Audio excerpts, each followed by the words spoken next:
So, um, by way of introduction to some of the new people to my channel, I thought I would try as briefly as I could take 3 or 4, 5 pens that I have that I really, really like using and collecting and everything else that we do with pens, and maybe describe some of the ways I look at them.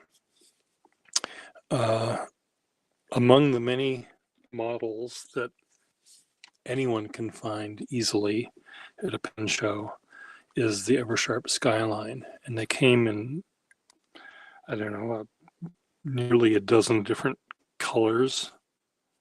Well, 6 colors maybe, and some different kinds of patterns, different kinds of caps, some metal pens, some solid gold pens, etc. But they all essentially looked like this, sort of Zeppelin shaped, rounded cap, pointed barrel.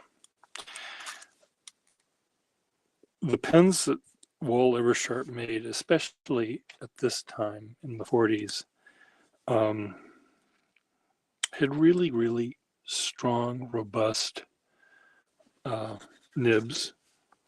Some were flexible, some were firm, some were fine, some were broad, all different kinds of nibs.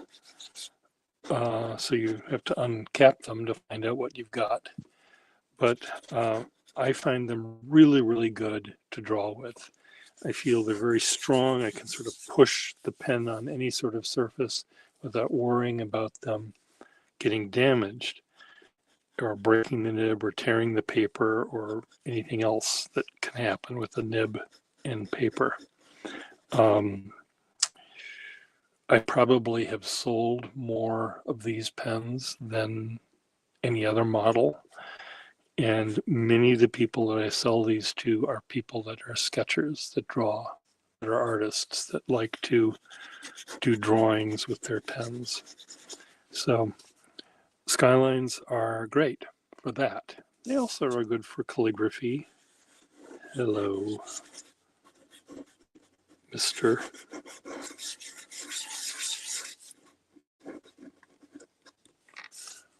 But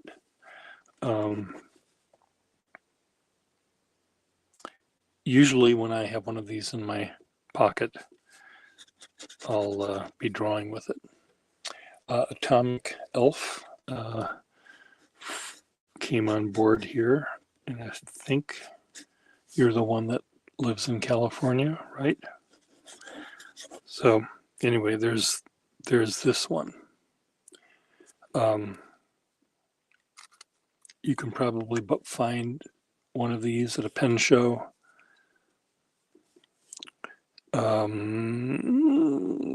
for between $50 and $100. And if it has a really fun nib in it, you might pay more for that. Some people care about the nibs, some people don't. Some dealers don't. You know, they sell what the pen looks like, but they don't necessarily expect you're going to use them. So any nib is perfectly fine for them to have in the pen. And for people to collect pens, any nib is fine as long as it belongs there. But if you're using it, then the nib is important to you. So anyway, Eversharp Skyline. I love them to death. To death do us part. Another pen that took me a long while to learn to love is the Parker 51. And this one that just happened to be on my desk here is a 51 special. Actually, it's a 21 special. Why can't I get a 51?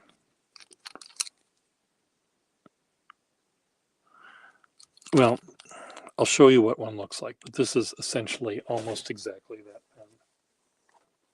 pen. There's a real 51. This is the only pen I bought last year while in Minnesota. And I think it actually works.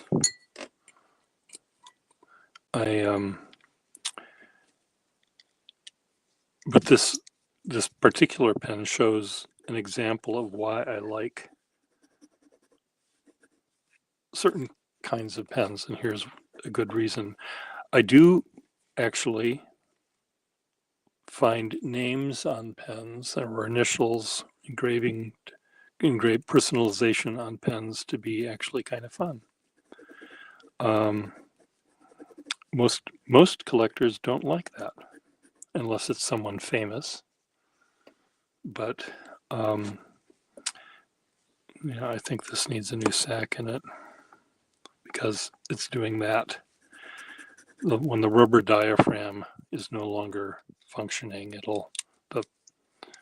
whatever liquid is in it, whether it's ink or dirty water, will start pouring out of the front. So I have to fix this one. That'll go into the fix drawer. So let's just put it up there. Here's one, though, that, again, it's a 51 special or a fancy 21. And I used to not like these pens. And any 51 that I ever had, I would sell because I didn't get them. I didn't understand them. And the 51 doesn't have a flexible nib. It has a nib that has one note, and it could be fine, medium, or maybe broad. Occasionally you might find one that's a stub, very rarely though. But what I like about the 51, which took me years to connect with, is that they focus my attention on the words I'm writing. Words don't come easy to me, and I need every brain cell working toward that end. And if I'm trying to write a letter using this pen, I'll get sidetracked and just make pretty letters, pretty shapes with my flexible nib. With this pen, you don't have that ability. The pen, Johnny OneNote. So it automatically focuses my attention, makes me sit up straight.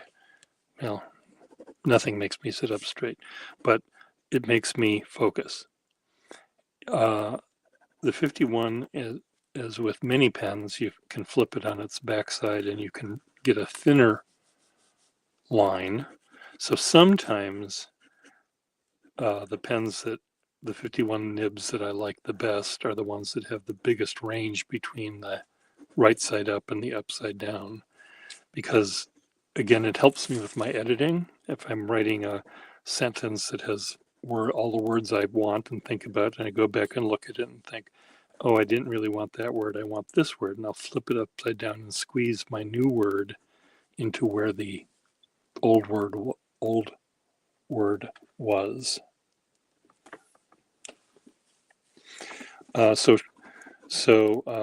Atomic just wrote, he doesn't have a 51, but it took him a while to warm up to the 21.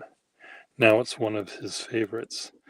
The 21 is kind of a poor man's 51, and a 51 special is a poor man's 51 rather, and a 21 is even a poorer man's 51. Some of them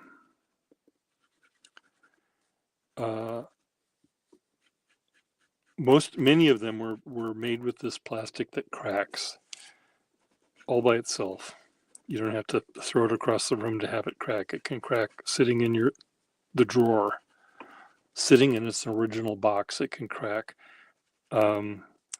So there's often cracks in their shell area or the barrel. But they have the same sort of feel as this pen. They're really, really good for doing what most of you do, which is to write with these things. Yeah, I don't have the crappier 21s on my table right now. They had two different kinds of nibs. One looked like this nib with a little tiny opening like that. The other one had a bigger opening and a bigger nib. And they're steel nibs, both of them, but the steel nibs of the larger, cheaper size, they can get sprung easily. So anyway, the 21, 51 rather, 51. Pretend it's the 51 I'm talking about, 51. Another pen that I always love, or is sort of my favorite brand, my go-to brand, is a Waterman. And I like Sterling Overlay. So here's an example of a Sterling Overlay Waterman. 100 years old, 1920s. This one is the one that I've been using recently as I go out to dinner and I am drawing or writing people's names in calligraphy. I'll often take this pen up because it's kind of swanky looking and it looks like an antique. This pen doesn't look so much like an antique. This one certainly doesn't, but this one does. This looks like it's 100 years old. And the Waterman number 2 nib, which this is, and not all number 2 nibs are alike, but this one is typical of Waterman being flexible. So I love doing calligraphy with pens like this. I love drawing with them as well, though I feel that this is a safer pen to get sketchy and emotional with. The nibs are a little bit less fragile. Now, this nib will never break unless I intentionally break it, almost. I mean, it could hit a snag on a piece of paper, maybe. That rarely happens, but it could conceivably happen with any pen. But if you are aware of what you're doing, it won't break. Here's another example of the same pen. And here's, again, what is kind of fun about pen collecting. These are essentially the same pen, same era, same everything, except this one's thinner. And consequently, it has a different weight, a different feel, a different everything, even though the nib might be the same from the same time. It could, the nibs on these two pens are evenly swappable, but this nib in the thinner pen will make me write differently. Maybe I won't. Maybe it'll be so subtle that even I don't understand what the difference is. But it will. It cannot help but make you write differently because it's a different pen in your hand, and it's lighter. Balance is a little bit differently, and it's really cool going from this pen to this pen and feeling the difference, feeling what it's like when it's not posted or posted. That'll change the balance and the feel and everything else too. And that's what's really sort of fun about using the pens. If you're just looking at the pens, I suppose that makes a difference too. Looking at it this way is different from looking at it this way. But holding it in your hand and pushing the nib along and seeing what word comes out or what drawing comes out of it is, to me, why I collect these things. If I didn't draw and I didn't do calligraphy, I probably wouldn't be collecting pens. I'd have a life. I'd be going out in the world, having dates. I'd be doing all sorts of fun stuff. Here's another, one of my favorite pens of all time is this one. It's a Waterman. It's a relatively rare Waterman. There's only 4 or 5 of them out there that I know of. And it's a Waterman 494. You can look it up. This particular one has an old style clip and an old style lever, which was sort of old fashioned by the time this pen came out. But I like it also because it has a sterling silver section and raised threads, which is quite uncommon when it comes to Watermans. So this pen is really heavy compared to this one, or this one even. And I feel the nib that I think this should have in it to match its sort of clunky, dented up appearance would be a nib that was a manifold nib, a really inflexible, brutish kind of a nib that could make carbon copies. It seems like the person that would own this pen, carry this pen in his pocket, would be the guy that's the engineer on some sort of steam engine locomotive. It's just, there's something really masculine about this pen and really sort of clunky at the same time. And it's kind of neat.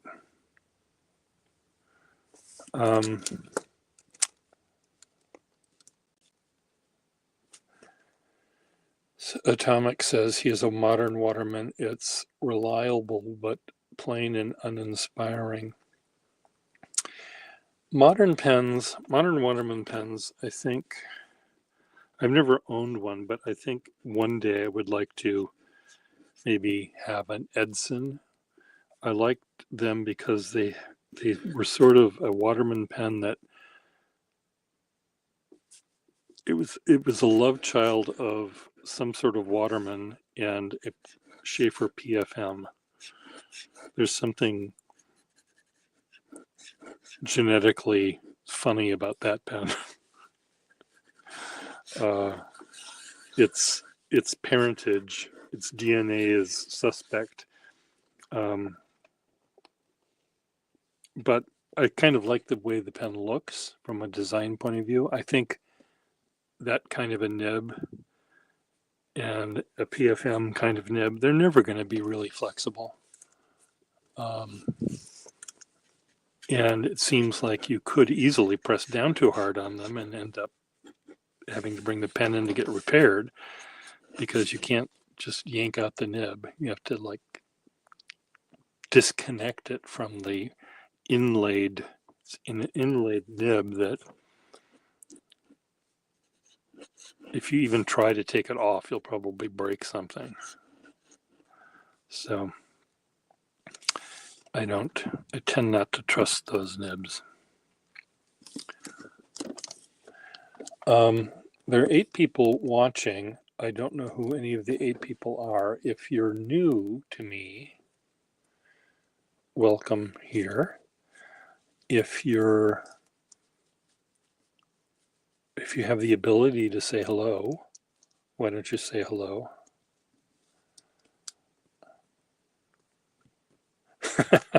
The 494, Todd Merrill gets at what I said here. Is the quarry foreman chomping on a cigar. And every once in a while he would chomp on the pen too, because he forgot which hand the cigar was in. when he would yell for Bernie, come over here a minute. Fire that guy over there. I'm too busy. You fire him. It's a very funny pen. It also has teeth marks right here. How would that be possible? How do you, the Corey Foreman did not have a gag reflex. He could shove all of this into his mouth and bite right there.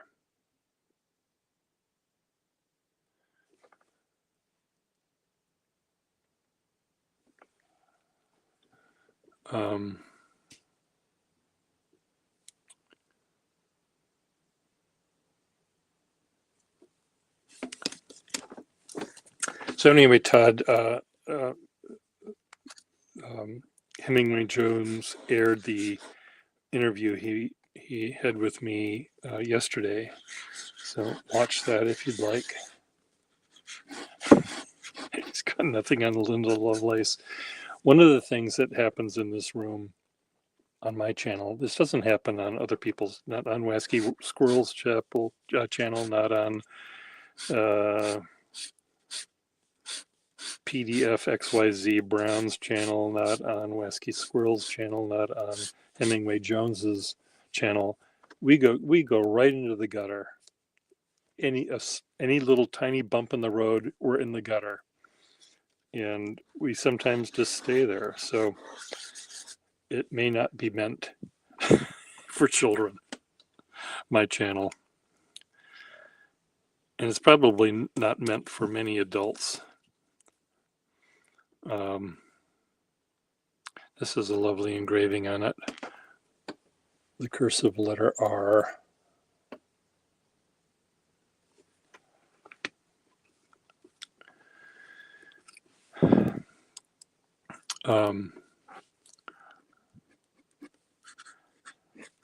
So anyway, I'm hoping that some of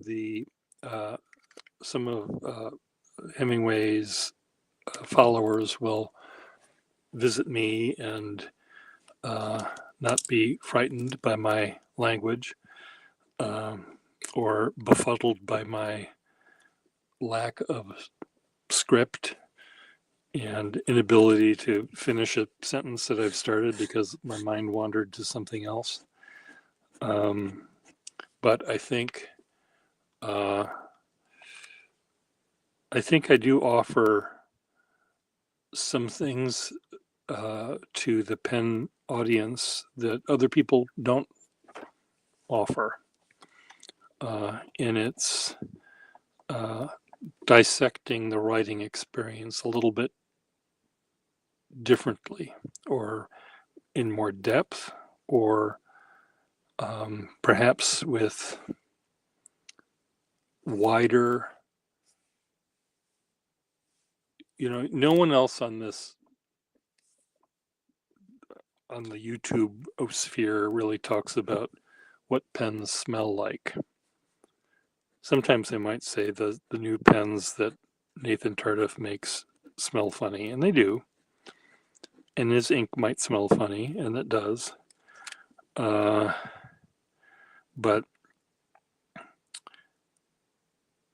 the feel in your hand of metal versus hard rubber versus plastic is something I might talk about, and I don't know whether other people do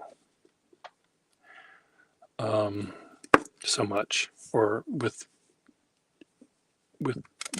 as much detail as I might try to discuss them. I'm not saying what I'm providing is necessarily better. It's a way of looking at them, not just A, B, and C, D, but I'm throwing an X, Y, Z in there. Have you ever thought about this with respect to using a pen or holding a pen? So that's, I think, the main difference between me and other people. The other thing is, unless Todd Merrill is here in the room watching. Factoids, Facts, and Pierre Gustafson we're not entirely strangers, and I'm not intentionally spewing out alternative facts like some people do. But if I'm within a decade of saying this pen is from 1920, I'm okay with that. Todd Merrill might know exactly the years this was introduced and the year that it was no longer in the catalog, and he would be right. Correct, Todd Merrill? It's a 452 and a half, or I think it's a 452 and a half. Yes, 452 and a half. It's not the POC version of the 452. So when was this made?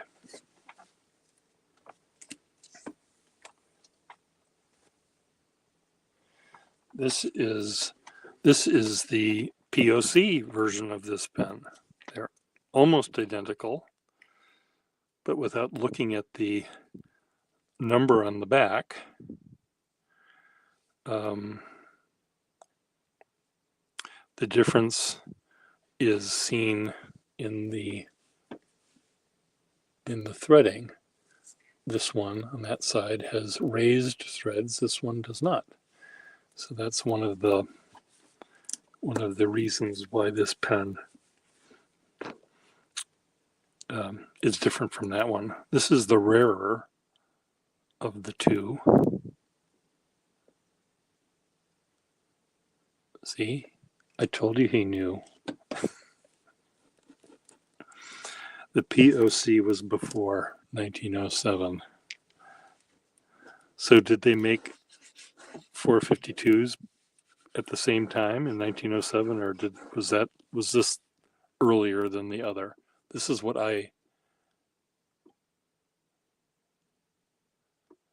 raised threads are from 1950. See, this is why you learn things on my channel, not from me, but from Todd Merrill. I got this pen from Craig Roccanova in California last year. I'm so happy that he allowed me to buy it. January 14th, 1917, it says, on the inscription, not the patent number, R.N. Coleman, Round Table, CAC, whatever the round table of the CAC was.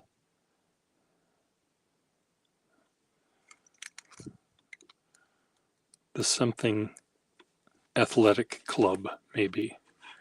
And the round table was where the fatzos sat and just drank whiskey while the other people in the athletic club played beefy games with each other.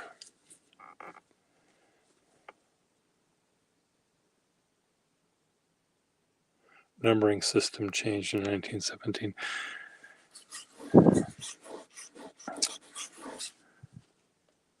Yep.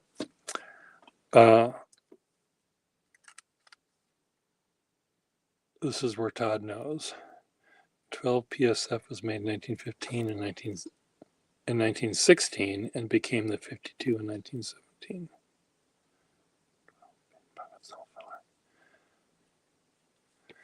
Okay, and the pocket self-filler was not the POC. One of them has a spring in it, right? Spring-loaded. Is that the POC or is that the pocket self-filler, or both?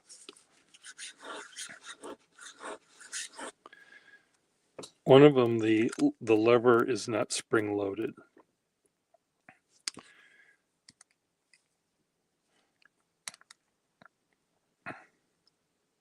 I would assume the self-filler would have the spring to make it more self-filling.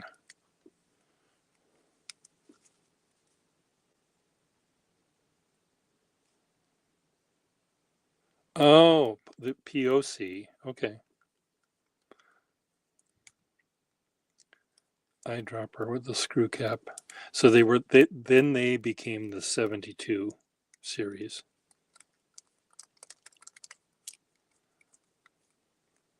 For those of you that don't know any of this,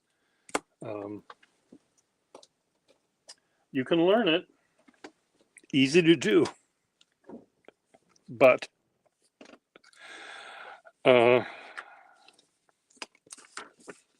it's you're going to go down a big rabbit hole with that one.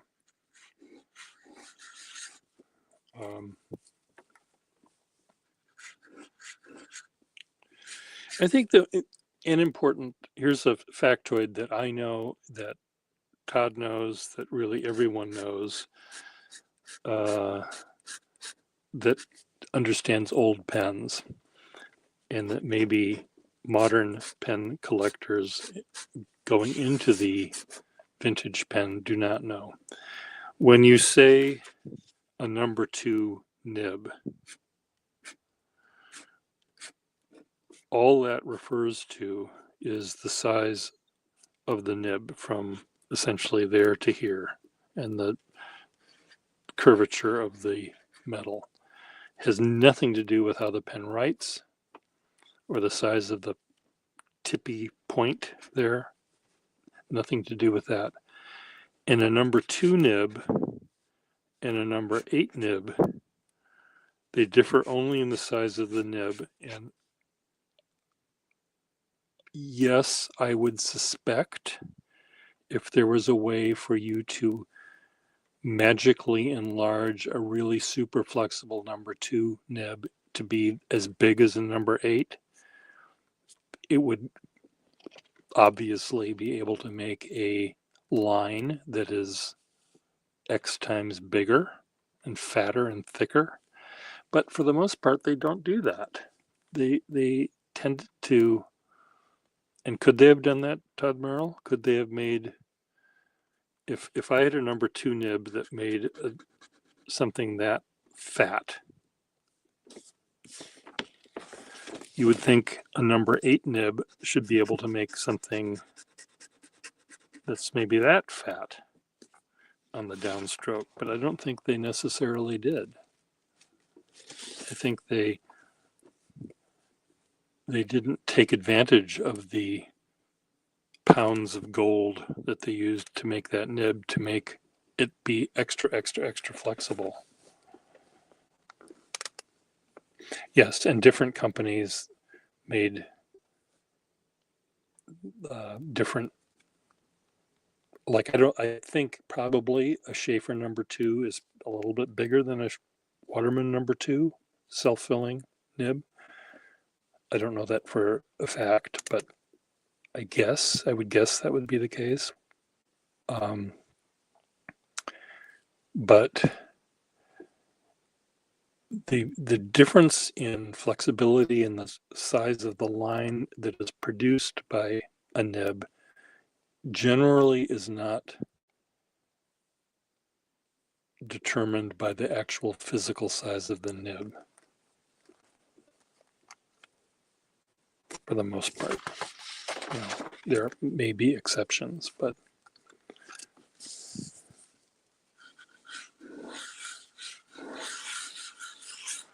Todd Merrill, I don't know if you saw this pen. I showed this to Ralph Reyes. It's a Waterman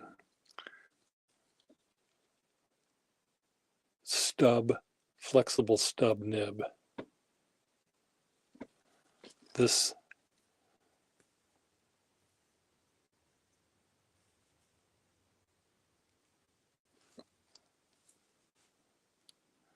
nib goes from loud to really loud. It starts out, Jackie Gleason loud, and can get quite fatter, but I pressed down too hard on this once upon a time, and I think I weakened the metal a bit. which is too bad because it was really fun to play with.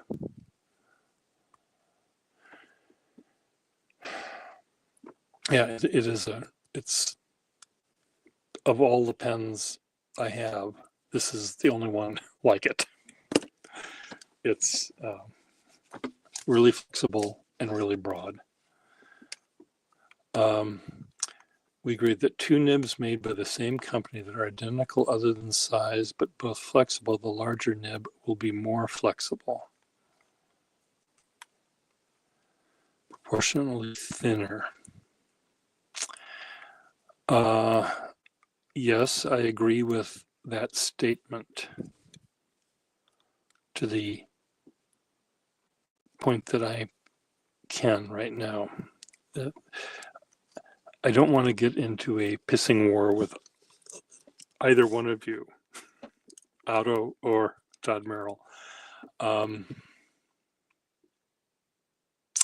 It logically makes sense what you just said, but I'm curious to know, though, if I had a flexible, maybe I should try this out, meet people at a pen show, ask to try out every single Waterman 8 that's out there to see what their range is. And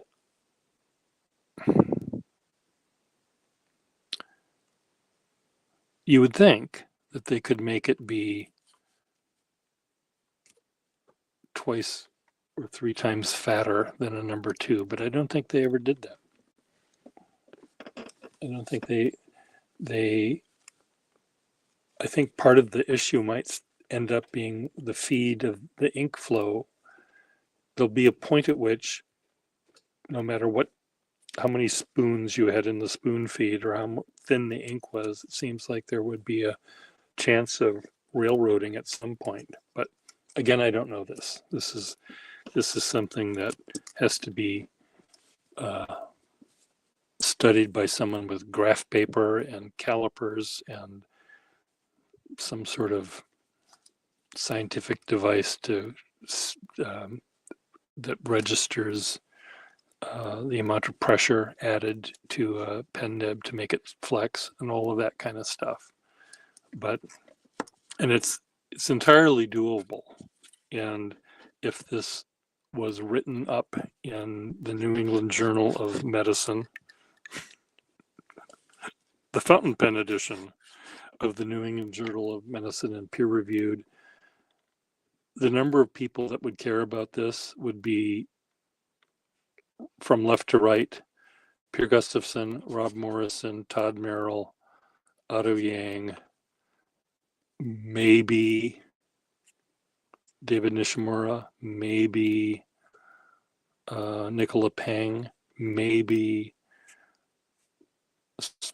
a few other people would find it fascinating, but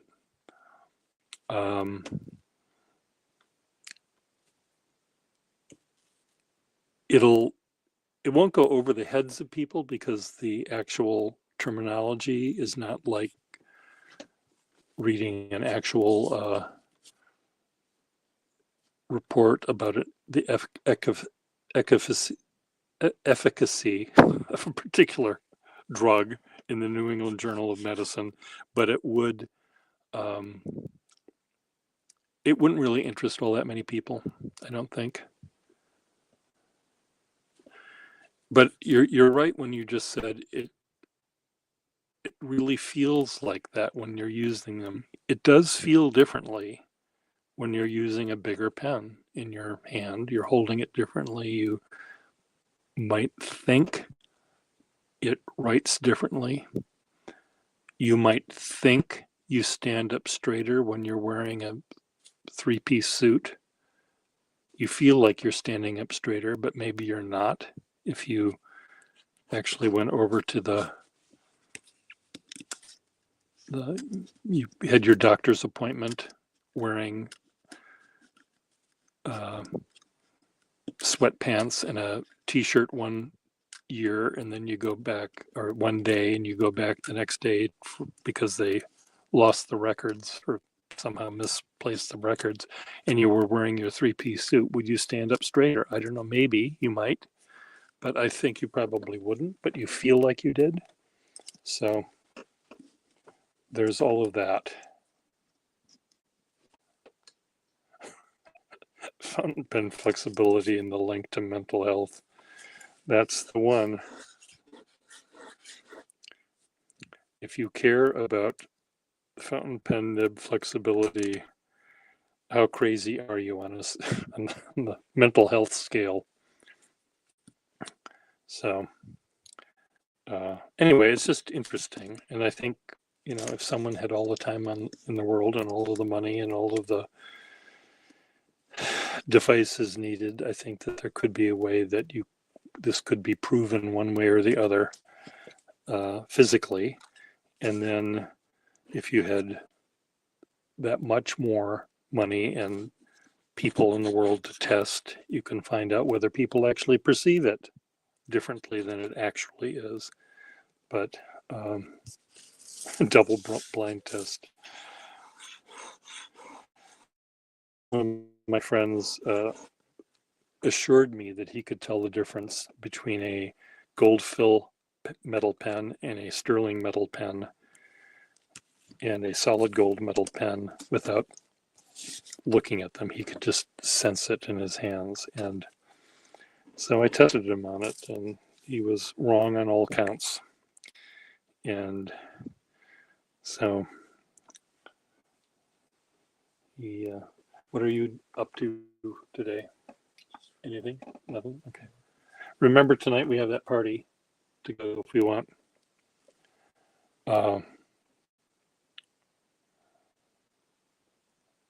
Yes, fountain pen. Yeah, there are some psychologists that also are pen collectors, and one of them is John Corwin, who loves flexible nib pens. So he might be the person to do the study on whether you think it's flexible or whether you think it isn't. But I think I think he's too close to the subject to be impartial. If he wrote an article, I don't know where I would trust it. Not that he's trying to be deceitful, but I just think he's too close to it.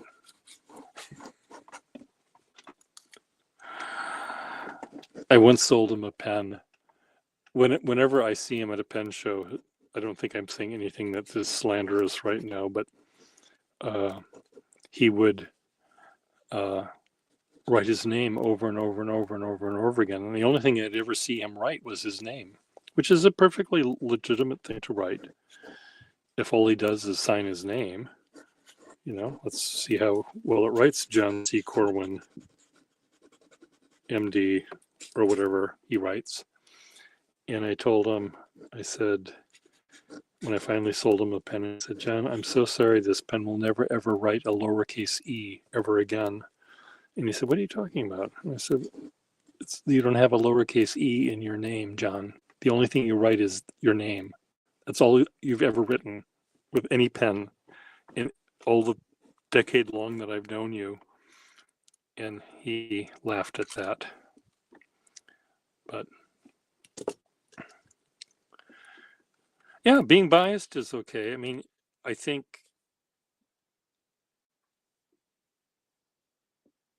if he was just writing an article about whether flexible or firm nib pens are better, I wouldn't trust him for that because he clearly is biased there. But whether he, I think he would be a good one because he would understand flexibility to a degree, perhaps, to discern the subtleties between this kind of flexibility and that kind of flexibility. And he might be able to also be able to tell you and I why, using psychological terms, why we think using a bigger pen that the line we're making is more flexible than a smaller pen.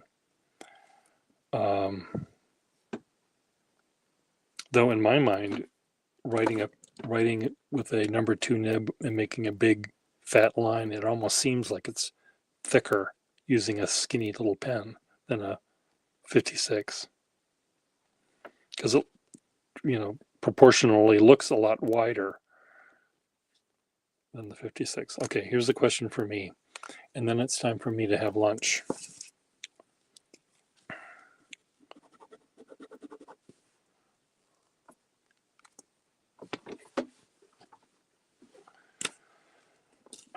Question for Pierre.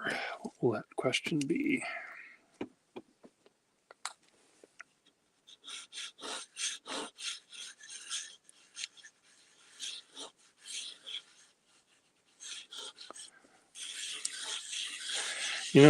Just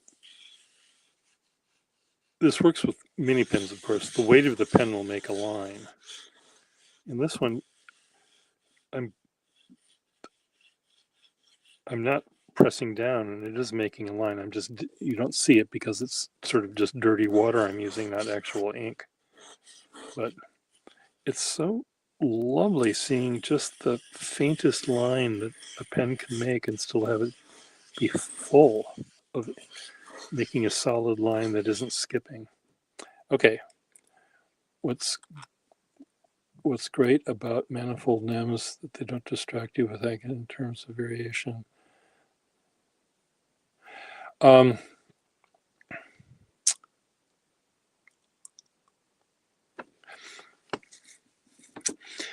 Using a regular manifold nib, like a big Waterman number 5 manifold nib, I find that almost depressingly impossible to use, because I see this big beautiful nib and it doesn't do anything other than make a boring line. When I look at a Parker 51 with a stiff nib, or even a Triumph nib pen with a stiff nib, the shape of the pen and the shape of the nib make me focus my attention on what I'm writing. I do love fine nibs that have slight flexibility, like a Waterman Accountant nib. They go from 0 to 0.5 in terms of thickness, and I love that subtle change. Going from 5 to 5.5, that's not as interesting to me. Or going from 5 to 5.1 doesn't really interest me. Like a typical Sheaffer standard lifetime stiff nib is just soul crushingly sad to me.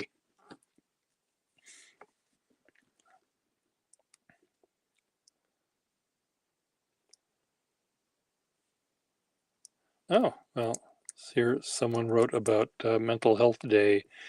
Well, that's a lovely story. And spending $1,000 is a good number to spend on fountain pens. Notice I added the word, they added the plural to that.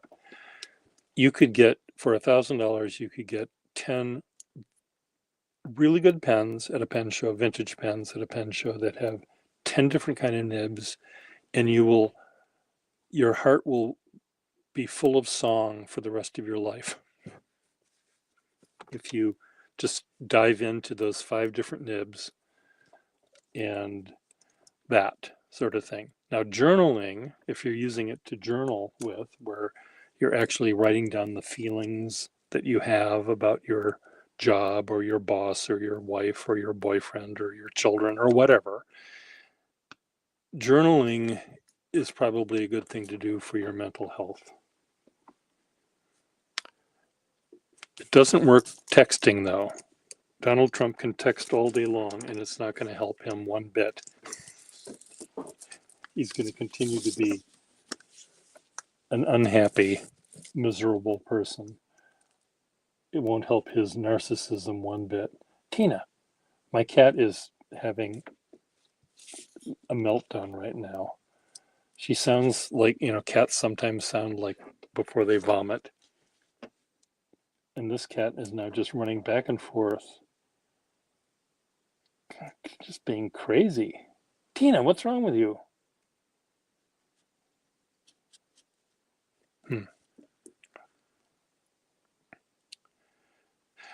Taper-rights are great for that little bit of flexibility. Again, a taper-right that goes from fine to just a little bit more than fine. I love that. When a taper-right goes from kind of fat to just a little tiny bit fatter, that can be fun.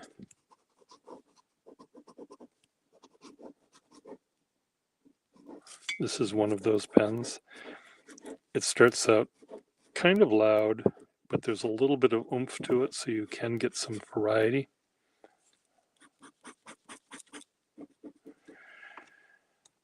Yeah. Speaking about earthquakes, if you hear about an earthquake in Boston where there's a fatality, it's going to be me. For those of you that know my house, I have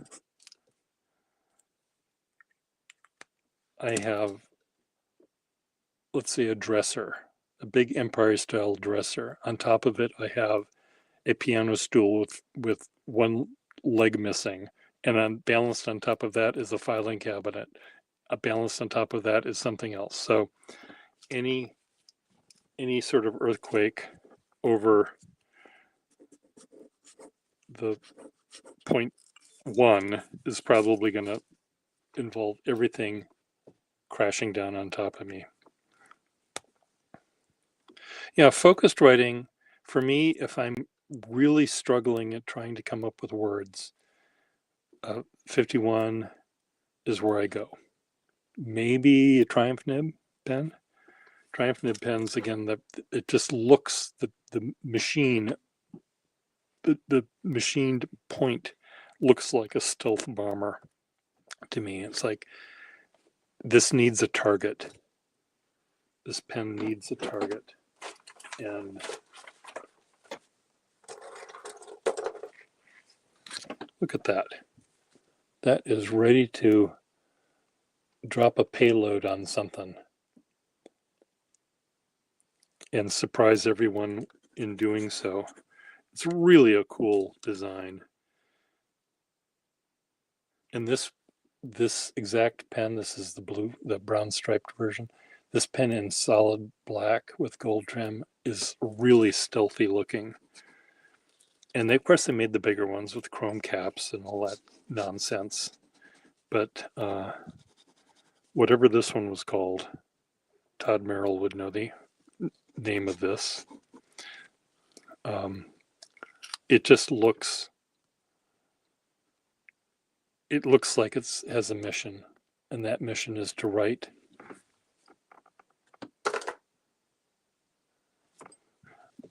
that book, Project 2025 or whatever it's called, that Trump is using. That was written with one of those pens.